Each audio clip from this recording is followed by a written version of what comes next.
wow, it has been 2 years since we've done some outtakes. I think it's probably about high time we actually got that done. There are some really neat things in here that I totally forgot about because it's been 2 years since we've done some outtakes. So enjoy these ones from episode 92 to 104, and I will catch you on the back end. What's your favorite kind of espresso drink, Jim? Like, I mean, I've only really ever had what you've given me. well, I mean, so basically most modern coffee drinks are all espresso based. So a latte, cappuccino, macchiato, cortado, all of these weird, made up words that all just mean milk and coffee. Just mean milk and coffee. Milk and coffee. They're all espresso based drinks. And so, to have one, properly, you start with espresso as opposed to like a brewed cup of coffee. That makes sense. I really like, I don't know if this counts, and I don't exactly know.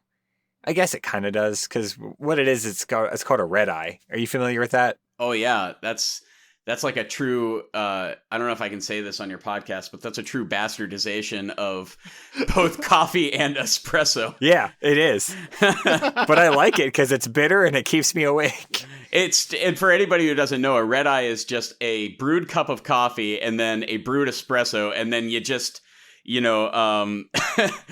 are the Red Bull, that drink? You just pour it in, right? You just pour them, you combine them together. So it's like a Jaeger bomb kind of thing. But it really is. But with two different types of coffee. But I like how your evil doppelganger has like a vaguely British accent. Vaguely, that's my like Snidely Whiplash. Yeah. Yes. I mean, I played Donkey Kong Country and that rhino and that could jump. That's true. That's true. Yeah. Okay. Everybody knows that video games are 100% fact. Yes. That's yeah. That they studied animals of the jungle before they made that game. Yeah. That's how they know about the monkeys and the ostriches. Because we know rhinos and ostriches are definitely from the jungle. Yeah. What else was there? There's a swordfish, which is for sure a jungle creature. Oh, that can't jump. Yeah. That's also not a mammal. It's also not a mammal. So... Good point.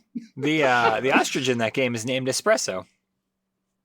That means fast. Yeah. The Earth is close. Like, it's cold in January, but like, yeah, but that's what, like, it doesn't necessarily. That's what have they anything want to you do to with- think. Yeah, that's what they want you to think. Like, do you consider an animal that has paws, like a cat or a dog? Like, do you consider their individual claw parts fingers? Oh, do maybe. they have prints? I don't know. I don't know. Do they have Ooh, I don't do they know. have designs that you would be able to like see? I don't even know if koalas have fingerprints. I don't know. In which case, they would be distinguishable from humans. That Okay. is true. Oh, All man. right. Interesting. All right, Justin, what is your next fact? Are there still no snakes in Ireland? There have to be snakes in Ireland. I don't think there were never snakes in Ireland.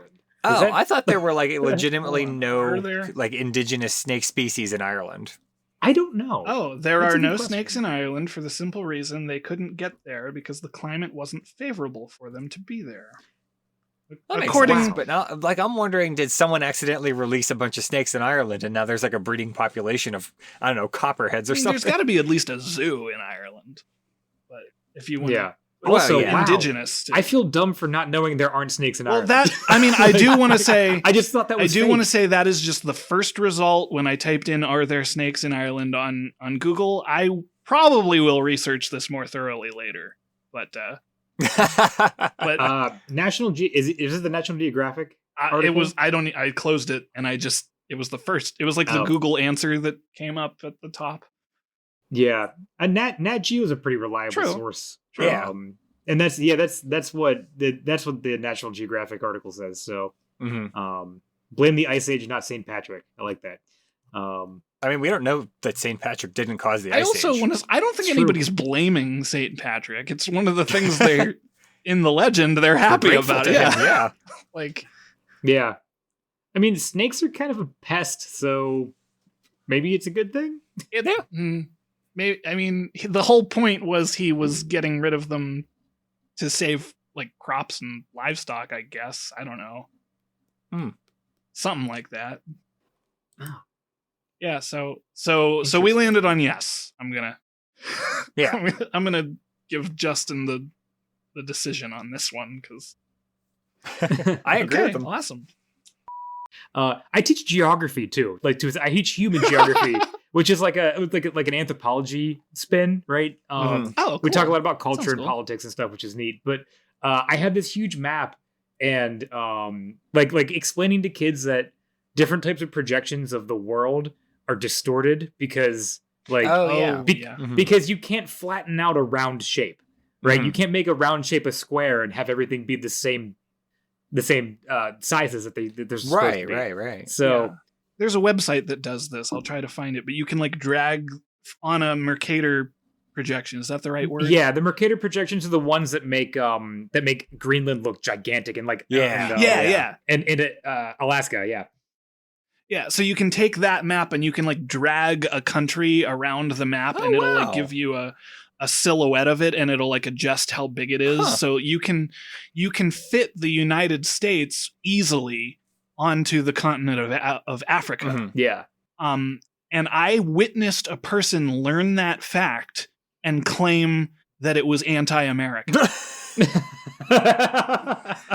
I hate that. And I was, yep. I hate it. I can't help that person. I can't help that person. I was just like looking at it because I have a Miller projection in my room, which is basically a Mercator projection. They're the differences are slight, right? Is that the one where it's like it sort of rounds it a little bit, but not much? No, I can't remember what those are called now. There's so many, but yeah, there's a handful of them. I taught them a long time ago. But yeah, Robinsons are the best for scale, I think, because they actually show you circles, right? They actually show you like curves. Right. Latitude and longitude actually curve on Robinson projections. But anyway, yeah, like I did that the other day with they had physics in my room because the AP testing kind of displaced people. And I've been talking to kids about Ukraine and Russia for like days, right? Like just like randomly being like, my room has this big map in it. So I'm like, look how close they are. Like if you don't understand what's going on, look at a map, right? Right. And then that got into all like, well, look, like I didn't know Greenland was that big. Well, it's not. You know what I mean? Like, stuff like that. Yeah. So, yeah, it's probably not. Yeah. Oh, I heard screaming child. Good night. You need to take a break. I said good night to him earlier. He just like is actually going to bed now. So I think it's all right. Okay. He was watching Scooby-Doo. He's happy. Scooby-Dooby-Doo. I used to never like Scooby-Doo when I was a kid, and I actually got into Scooby-Doo like in my adulthood, and now I like it, and that's weird. It's my son's favorite thing of all time. He's obsessed with Scooby-Doo. It's a good thing to be obsessed with. Yeah, it's a solid show. Some of the older ones are rough. You know what I mean? Some of the ones from the 60s are... There's a couple that we actively skip because we're like... they're not treating indigenous people really nicely in this episode or whatever. But other than that, like it's pretty good. I like the ones with Batman. Yeah, there's some new ones too. The what's his face? Diedrich Bader. Diedrich Bader plays Batman in a lot of stuff now. Yeah. And like he voices Batman in a lot of stuff. So when they do the Brave and the Bold stuff, like the crossovers, they have a Scooby-Doo Brave and the Bold with Diedrich Bader as Batman, which is really good. Cool. I like the it's called the New Scooby Movies. Yeah. And it's like Mama Cass and like, I mean, Batman and Robin were in it once or twice. Harlem Globetrotters. Who else was in there? Phyllis Diller for some reason. Wasn't what's his face? Don Knotts in a couple of them? Yeah. I think so. And they parried that. I used to watch Johnny Bravo, which is a show that, frankly, I don't think really holds up super well. Yeah. But like I have nostalgia for it, but they did an episode of Johnny Bravo meets Scooby Doo, which I think is a really funny parody of that whole thing. Mm-hmm.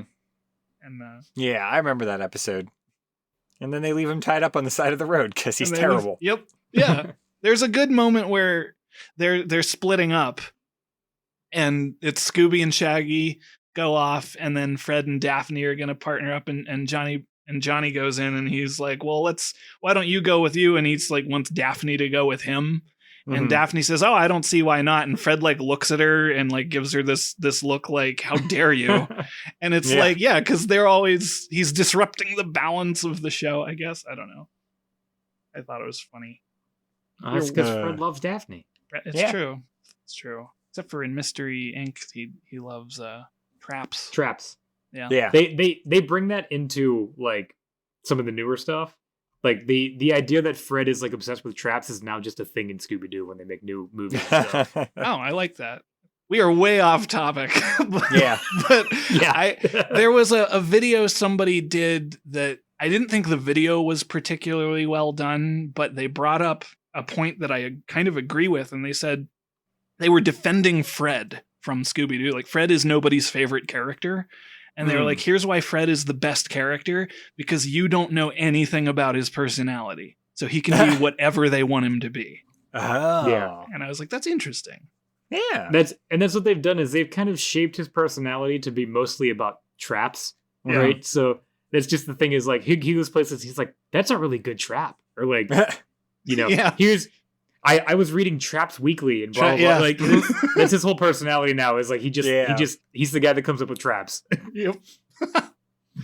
Oh. Should we?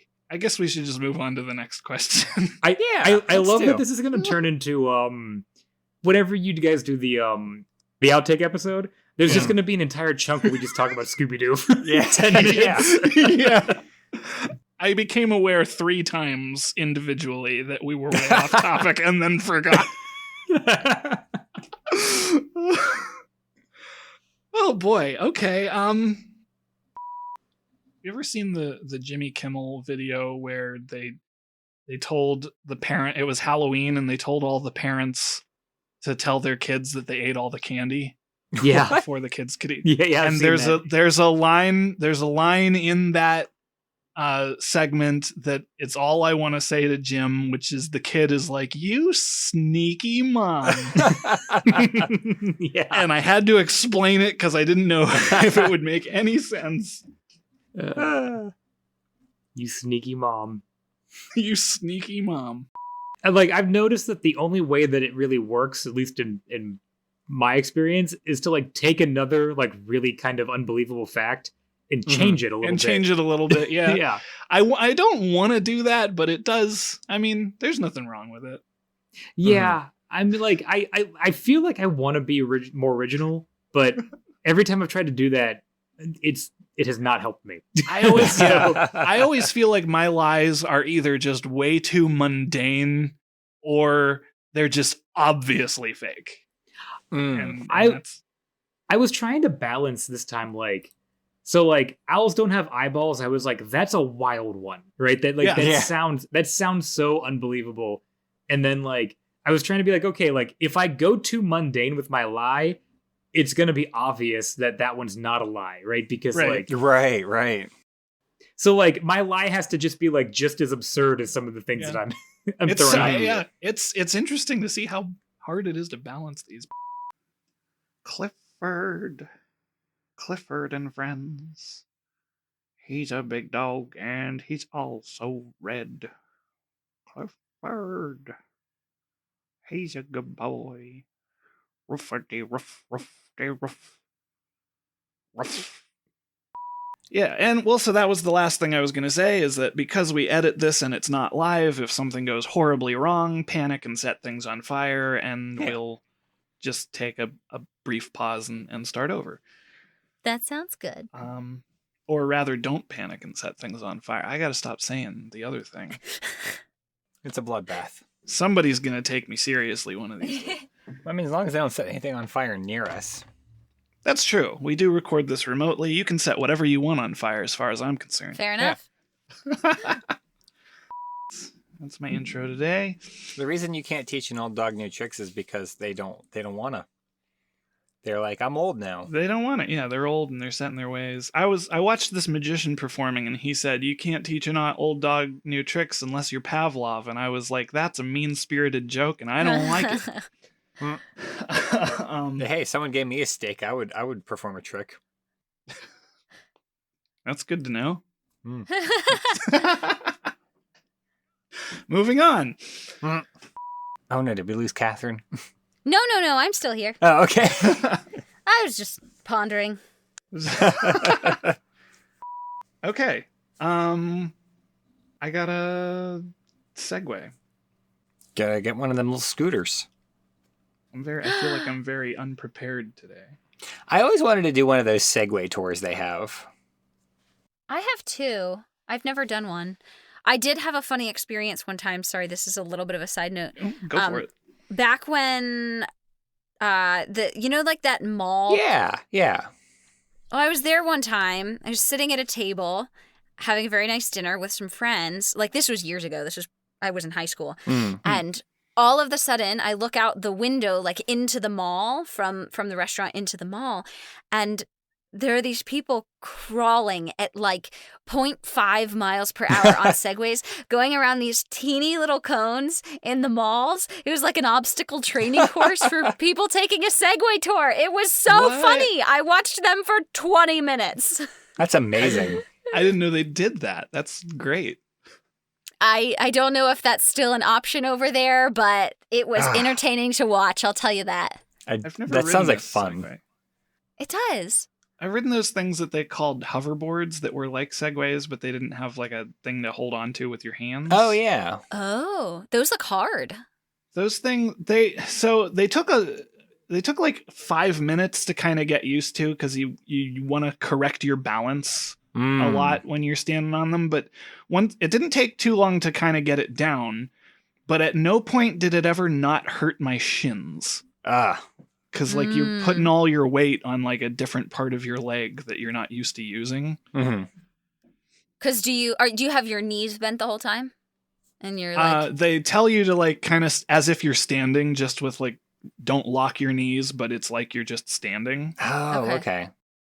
So it was just kind of like, I don't know. It was like standing on a carpet and somebody is like pulling the carpet back and forth. Mm-hmm.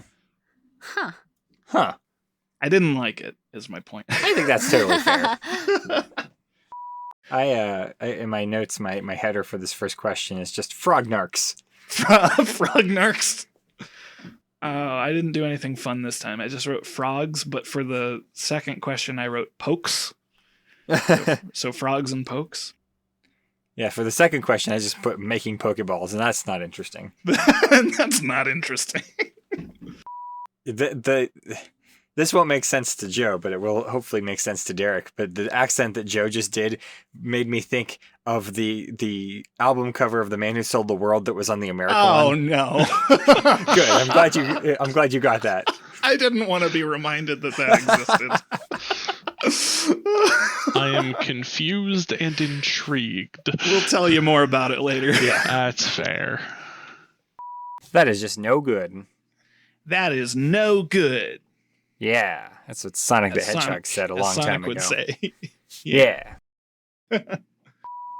It's weirdly wait, close. it's more even though it's closer to the sun? Mars is farther away from the sun. Oh. So it has to go much bigger circle. Oh, I was thinking of Mercury. Mm. Never mind. Oh, yeah. Well, also some days are all messed up. Like isn't Venus's day like absurdly quick? It's Venus's day is actually very slow. Oh, right. I got it backwards. Right. Yeah. It's super long. Like, isn't its year? I might be thinking. I remember there's a planet out there. I think its year is longer than its day. Yeah. Venus is that because it spins very, very, very slowly. But its year is, I think, like 200 and some days because it's closer to the sun. But yeah, it spins like it's almost at a stop, really. Huh. It's weird. But then Jupiter's day is like 9 hours, I think. That sounds right. Yeah, I think it is. I think it generally scales up. Yeah, the bigger the planet, the faster it rotates. I guess that makes sense because of inertia. roughly. Yeah. Jupiter's is like 9 hours. Saturn's is like 10 hours or something like that. And Uranus and Neptune are both fairly fast, like in the 14-hour range, I think. I'm gonna look all these up after we're done. It's weird to think about that in that way though, because like bigger animals move slower than smaller animals. But like if you get an elephant rotating faster than a person, then the elephant's gonna be harder to stop. So It's like rotational momentum. Yeah. Like you get that big heavy top spinning, and it's gonna go. it's gonna whip. Yeah. Yeah, Punxsutawney's kind of tiny. Yeah. It's got like 8 people. I don't know. It's got like 8 people. 3 of them are Bill Murray.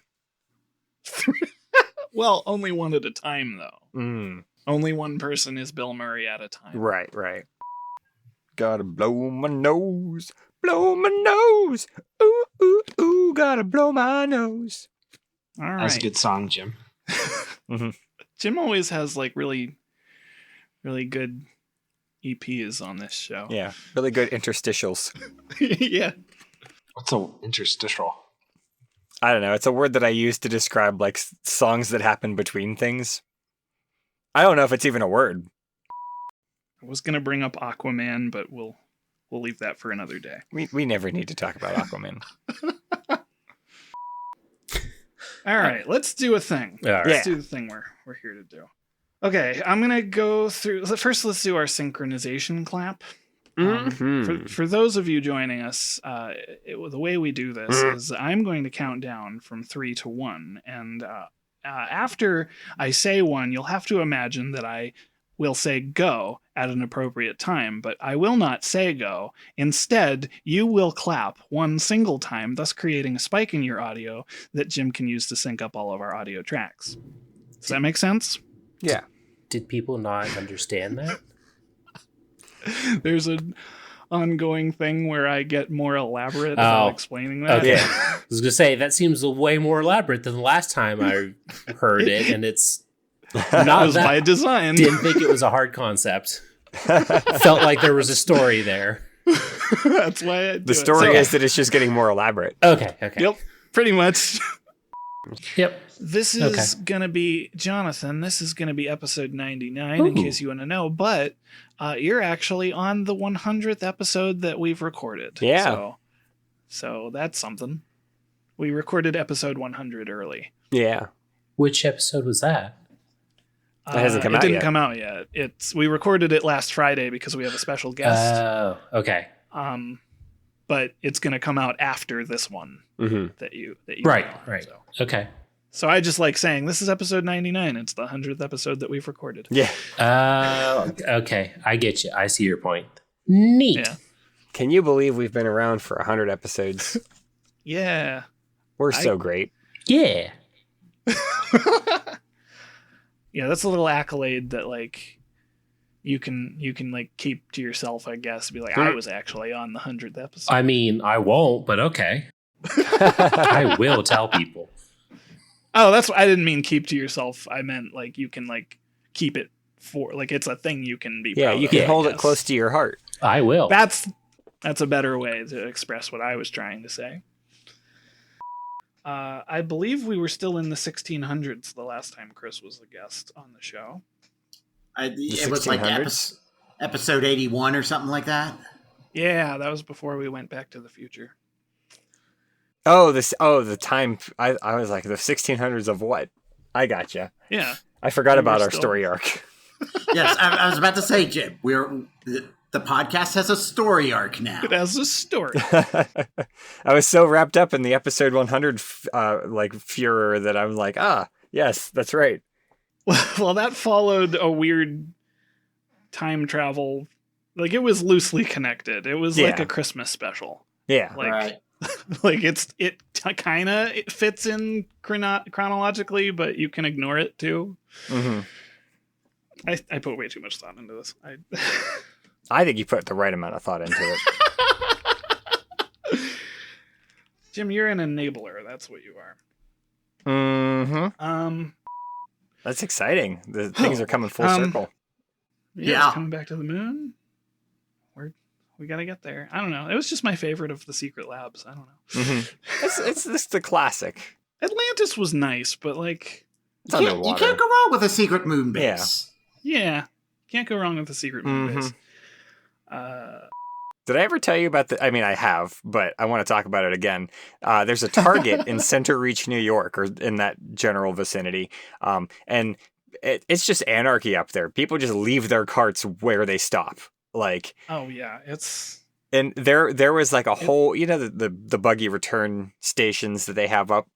Yeah, the cart corrals. Yeah, the cart corrals. There was just a whole cart corral that was just broken buggies because they just leave them and then people hit them with their cars.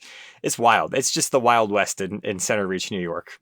Yeah. Please return your shopping carts to the cart corral or to the front of the store. Yeah. Thank you. For the love of all things holy and some not. Yeah. This was our public service announcement for the episode. Yep. New plot arc introduced. Yeah. For no reason. This will be interesting. I want to see where this goes. Just whoever ends up being our guests, we found them. We're assembling them again. Oh. Vaguely scientific Avengers assemble. We're making the VSU. So does that mean eventually we're going to get all the panelists on one giant episode? Like episode 200 or something? Probably no. If ever we do a live show, the idea I wanted to do was to get as many people who could physically be there to like make cameos. Yeah. But okay. that was one idea before we ended up getting Adam Savidan on for the 100th episode. I thought maybe let's have like guest spots where like we have as many panelists as we can do, but maybe someday. I think it'd be fun to do an episode where, and this would be substantially easier to edit, where it's just like we do several questions and have as many like panelists, like they each just do one question and then we just stack them and be like, for question 5 this week, we've brought in Chris to answer, and then whatever the question is. Yeah, that was one of the things that I thought for the 100th episode. So it can still, next time we have a milestone, like that can still be a thing we do. This is a weird one. So you know of ASMR? Yes. I get the ASMR, and I occasionally like to listen to videos of things. And one of my favorite ones of all time is there is a guy who's like a doctor, and he basically goes through this whole song. It takes like an hour because he's like a doctor, but he's going through this song and trying to diagnose your symptoms, and it's just like whispering into the mic. It's so good. Oh. And I cannot recommend it because ASMR is a weird thing to recommend to anyone, but I just enjoy that one a lot. I think people assume it has like dirty connotations. I think they do, and that's why I never want to talk about it. But but I get it, and I feel it in my scalp. I like to hear it. Oh, that was a fun tangent. Anyway, that was the comfortably numb trivia hour. Okay.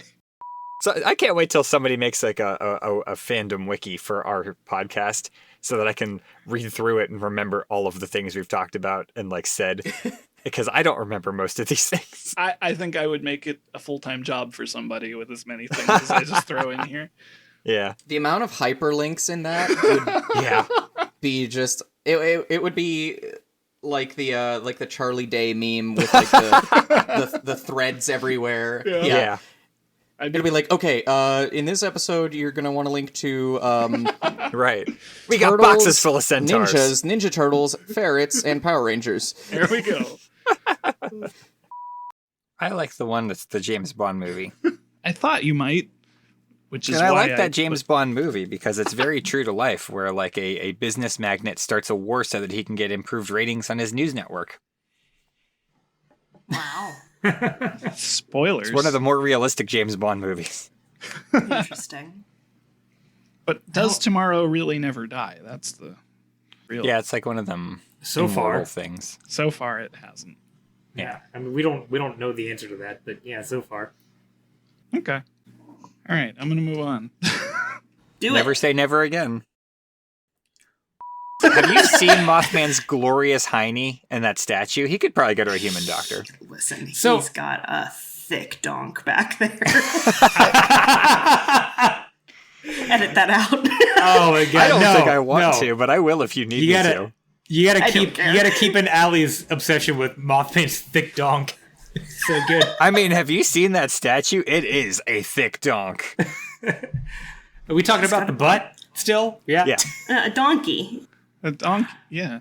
Which is a donkey? You know what donkey stands for, right? I do. Anyway. Well, I'm lost. So, yeah, cut all of this. Just cut everything. I was gonna make some kind of joke. I feel like it's past. About do it anyway. Yeah, I'm gonna try. I'm gonna squeeze it in here. Something. Doesn't it look like David Hatcher Childress's basement? Because he's like a famous pseudo-archaeologist and cryptozoologist. And he's written a bunch of books on like Yetis and Sasquatches and Atlantis and crap like that. And, anti-gravity, apparently. Now that I'm looking at his Wikipedia, I knew he was kind of a nut job, but the Hollow Earth pre-Columbian transoceanic contact, suppressed technology. Pre-Columbian transoceanic contact is something that he's super into, apparently. But also, yeah, his basement is probably full of chupacabra and sure, it's full of Yeah, not dead ones. No. So I recently learned that Bigfoot comes from, is it Salish, I believe, a Native American I don't know this. Mythos of, I don't want to mispronounce it, but it sounds similar to Sasquatch. And that is from the West Coast. But it's very similar to the, Abominable Snowman Yeti myth, but it may have been kind of a leftover, or we see this trend of, there's a guy in the woods, as a beast to be afraid of kind of deal. Oh, it apparently ties into the myth of Coyote's adventures, which are... Coyote is a figure. I don't remember a lot of it, but essentially there's a lot of Skinwalker lore, and a character can transform into an animal and back, because he was raised by wild dogs, I think.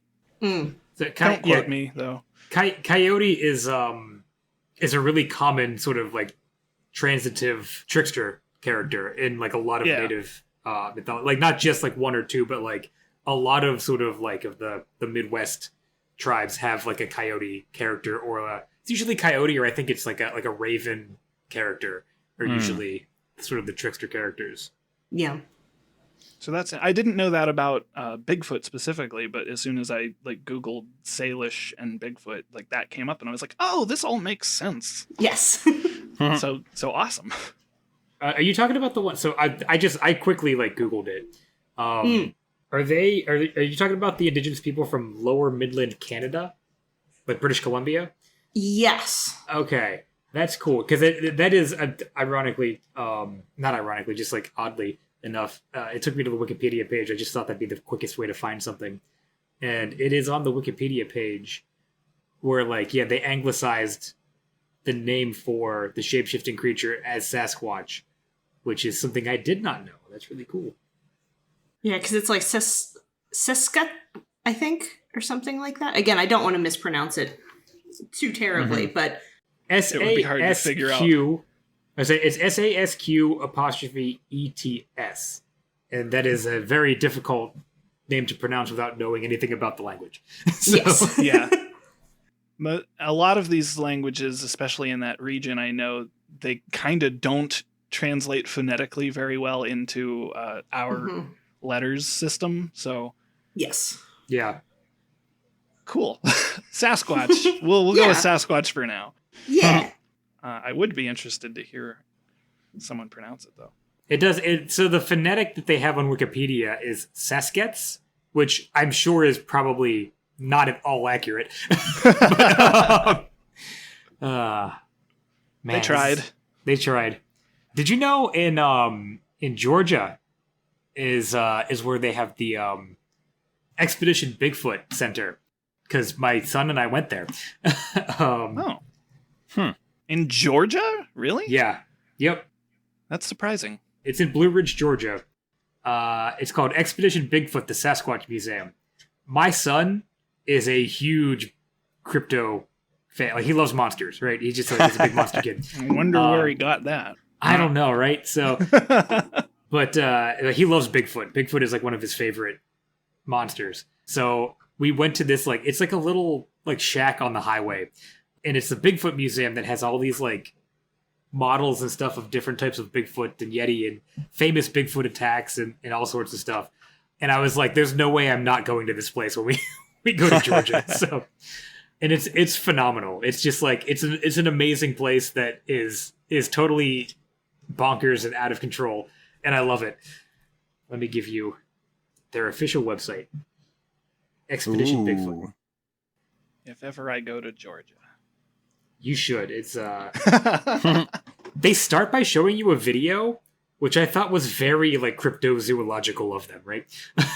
Like, they're like, "Oh, welcome to our museum. Let's show you a video of all of these people who are telling you things but have no physical evidence of what they're talking about."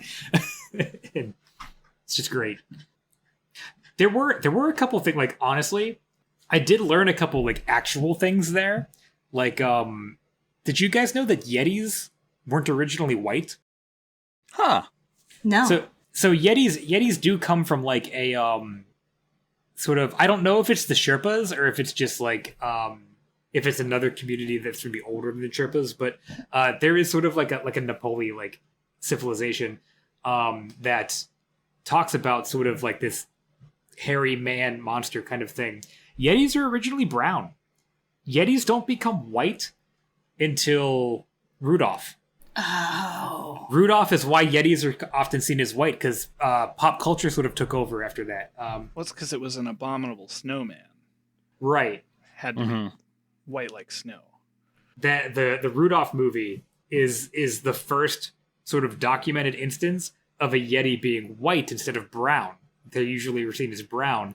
And then from there, everybody just was kind of like, okay, Yetis are white now. And now, so like the typical sort of cryptozoological idea of a Yeti being white is actually relatively modern, like from the 60s. I thought was cool. That is interesting. Wow. Yeah. There was also a bunch of garbage about actual Yeti attacks, but I liked how you said I did learn some actual things. Yeah. It turns out it's very, very verifiable pop culture is what I learned there. Interesting. I feel like I've heard this question before.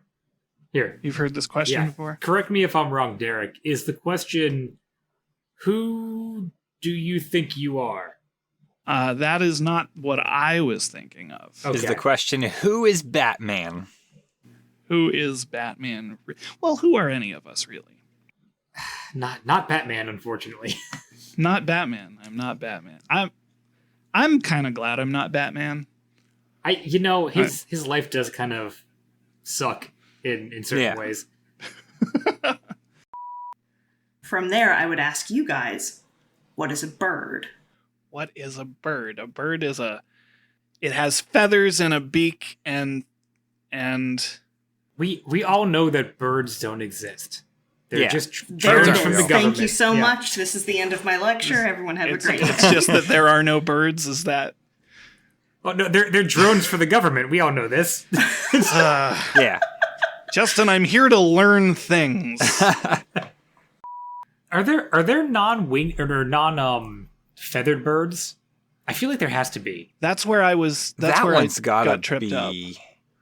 I bet there aren't, but I bet there are ones that are not completely feathered, where they have like spots that are. Because I feel like the feathers also serve like a reproductive purpose of like, hey, look at my plumage. Yeah, I mean, there's vultures. Ostriches don't have feathers on their heads and stuff, right? Like, right. And vultures, you're right. Yeah, vultures their necks are mostly bare, so yeah, it's not completely much like mammals. Like dolphins don't have a lot of hair, but they do have some hair. Yeah. Animals are weird. As it goes, this website that literally just says, "Do featherless birds exist?" The short answer is no. All birds have some feathers. Okay. Interesting. Whether they're down or whatever. Anyway, kiwis have down. Anyway, go. Oh. So birds have feathers. They are terrible, but they are also not a lizard, right? Unless they're a goose. They're a goose. They are terrible. Oh, I thought you were going to say, and then they are a lizard, and I was going to be really confused. Well, so lizard is different from reptile. Yes, you're correct. I misspoke. Okay, I just wanted to clarify. They're terrible. Well, no, I didn't misspeak because dinosaur is terrible lizard. Yeah. Okay. So I didn't misspeak. I knew exactly what I was saying the whole time. I wanted to make sure I was following you. That's all. Yes. I don't know exactly how to articulate this because I didn't have a physical list of questions. But I did have in my head, like, these are things I definitely am curious about, and somehow your whole thing went in order of all of the questions I had. And I was like, okay, that answers that. I'm almost inclined to allow it. Thank you. I think she just wins tonight. You just win. Allie, you win. You win. Oh my gosh. What do I win? Listeners, we have our first official winner on the show. 104 episodes in. I can't believe it. I finally wish I had did one of it. those party poppers that I could pop and the confetti comes out. Does this release my soul from the curse that we're all under? Or No, it releases your soul from the doll that you're trapped in. Are we? Oh. These are plot points I didn't know were in there. We're all under a curse, and Allie is trapped in a doll. Well, you brought us to, what was it, 1940 or something? I did do that. You started it. We're hunting Mothman. We all are cursed. I feel like that was obvious. I don't know. Weirdly enough, it has nothing to do with this podcast. No, not at all. No, this is just real life. Our personal lives are just terrible. Are they dumber than pandas? Listen, Jim, pandas aren't dumb. They're camera shy. Two different things. Okay. Have we talked about the fact that there was a time in American history where they wanted to bring hippos in and release them into the Mississippi? We haven't, but I'm glad we did now. Yeah, there was a plan at some point. I can't give specifics, and I'm too tired to look it up. But that they wanted to bring hippos from Africa here to the States and basically use them as cattle, where we would get hippo meat instead of cow meat. And I'm thankful every day that we didn't do that because I'm certain they would have destroyed us all. It's terrible. I've read very briefly about that, and I was like, "Yep, terrible plan." I just imagine, like, you know, you have your little steamboat going down the Mississippi River. Everyone's playing cards on the deck, and this hippo just like rises up from underneath and just like latches onto the boat and somehow drags it down with it. Oh yeah. I can kind of see how, like, early settlers would look at hippos and cows and be like, those are the same thing, right? Like, that's an African cow. That's all that is. And then they get up close to it and it opens its mouth and they're like, oh my God, that's not a cow. Yeah. They are very much not cows. Oh my gosh. We're looking at like 1910, I think. They're talking about hippopotamus ranching, and the fun thing about that is they proposed it as though there was African hippopotamus ranching. Like they were like, let's just do what they do, and it's like, no, they don't do that with hippos. Yeah, you know what they do with hippos? Run. They run. They stay away from them, or they get shotguns when they have to. Man, we as people used to be really stupid. I would not mess with a hippo. I like the idea that you just might have seen a picture of a hippopotamus and been like, oh yeah, obviously people domesticated those. Yeah. I mean, like, again, I could see if someone sent you a drawing of a hippo and you were like, all right, I've seen cows. Like, that's what this is, right? This is an African cow. Yeah. Like, cow. Like they look big and doofy. Like, well, at that point in time, the Europeans are going places, and they're just like, "This is like hot Europe, right?" It's the spicy Europe. Yeah. India's like Europe with flavor. Africa's like Europe, but it's hot. Like that's what people are thinking, right? Like that was their mindset. It's everything is Europe. Yeah, everything is Europe, but different somehow. It's like I can see how someone would be like, "That's like we have cows. That's an African cow. That's all that is." Yeah, wildebeest or bison would be not bison. Buffalo would be closer. Yeah. To a cow or to a hippo? To a cow for sure, yeah. To a cow. I meant to a cow. Yeah. Oh, yeah. Definitely. Are wildebeest domesticated in any capacity? Because I don't actually know. That I don't know. They shouldn't be because their name sounds like wild beast, and they just better be wild beasts. Yeah. I feel like the African version of a cow is an elephant. Huh. Like they're like not super aggressive. They could kill you, but they like won't. People ride them and stuff. In India, I guess, not in Africa so much. But they kind of run in herds. They're relatively docile. They're herbivores. They don't really attack things. Like they're kind of more like a cow than a hippo is. Like elephants show a certain level of intelligence that like they're listed as an animal that we're not able to domesticate. But I don't know much more than that, like to go into specifics. Yeah, some of the animals that, and I don't know if this is sort of like a because we've only been exposed to them sort of in a small amount. Like obviously, humans came from Africa, but I think that wisely they have generally avoided some of the worse offending creatures like hippos and such, but that could be a part of why they have not been domesticated, because I mean it took thousands of years to really work up to where we are now with things like cows and horses and whatnot, whereas I don't think anyone's really ever made a big attempt with things like elephants and giraffes and zebras and what have you. Giraffes are the African cow. There it is. That's what it is. There it is. Giraffes are the African cow. Well, the thing about the hippo domestication, it was proposed to solve a need for like beasts of burden and also a meat shortage that was around like in 1910. Those are why it was proposed, and that's why I'm thinking, because people aren't able to use hippos as beasts of burden, because they're not cooperative, and if you tried, you would get murdered. So the kind of, on Jim's point of like the context in which we've dealt with the animals, I mean, we don't really have any useful thing we could do with domesticating a lot of these dangerous animals. Elephant milk. There you go. Never talk to me again. Elephant milk, the episode title that gets us banned.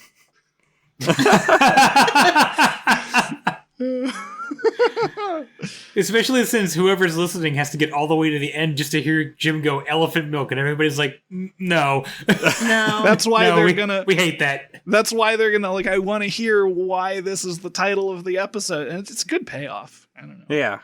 Probably there's a better title. So glad I have therapy on Friday. Elephant milk isn't real and it can't hurt you. I mean, it's real. Probably could hurt you. So an elephant could take down what dinosaur? All of them. Hold on. How big is an elephant? Let me Google this again. Not as big as it needs to be for this. Probably not big enough to take on any of the beefy ones. 10 feet tall. Okay. Hey, Jim. Hey, yeah. I found an educational article, an academic article from the National Library of Medicine titled The Dynamic Changes of African Elephant Milk Composition Over Lactation. And it has a lot to do with the fact that African elephants have a different milk composition than most other mammals in Africa, which is, I mean, makes sense to me, but also like someone wrote a medical article about this, so... Probably one of those veterinarians that deals with large exotic animals. Yeah. At this point, I'm going to ask if it's cool that we wrap up. No. No? Yeah, we can. I mean, if you want, you can probably X out a lot of the stuff about elephant lactation. More like all of it. I liked all of that though. It does feel more like a teaser at the end of the episode where we're just kind of like, oh yeah. I don't know. We'll see. We'll see what Jim decides needs to leave. It's going to be all of it. We only did one question. Wasn't that trip down memory lane just delightful? As always, if you want to send us a question that needs to be answered in a vaguely scientific manner, you can email us at questions@vaguelyscientific.com, and just check out vaguelyscientific.com for other ways you can interact with us and send us questions and feedback and all the other great things that fans like to do with things they are fans of. So I will talk to you later, and hopefully it won't be 2 years before our next Outtakes.